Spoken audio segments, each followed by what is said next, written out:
This is about a 12-story building that's being built where a lot of people don't want it. It happened 2 weeks ago. The building has city approval. It's one of several developments in the historic Bo-Kaap that have led to sometimes violent confrontations.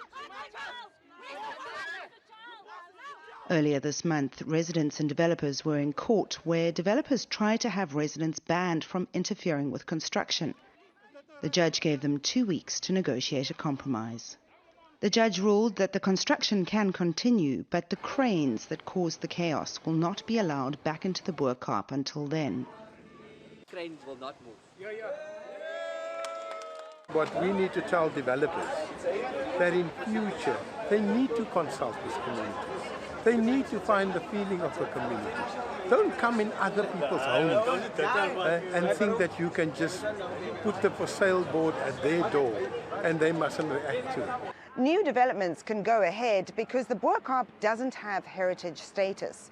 Just last week, after years of delays, the city's new mayor finally agreed to consider proposals that would protect some of the historic sites in this 300-year-old Muslim community. That includes the cemetery that dates back to 1807 and South Africa's oldest mosque. Abdia da Costa is 92. She's always lived 3 doors down from the mosque. The daughter of an imam, her home served as a traditional religious school. The fast pace of development has raised property prices, and many in her street have moved out and sold to the highest bidder. People can buy wherever they want to buy, and there's no law that tells them that they can't buy there.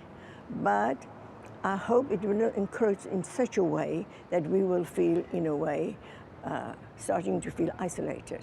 I am glad I've got strong neighbors and who feel the same way that I do.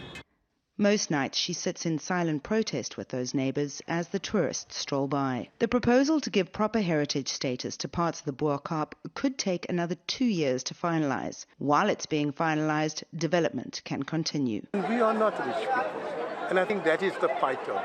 It's between the rich and the poor. That we cannot afford the rates that they want us to pay now in a place that we were born. Abdia da Costa hopes to spend her final days in the home where she was born. But what happens next may well depend on what the courts and the politicians decide for her community. Melanie Rice, TRT World, Cape Town, South Africa.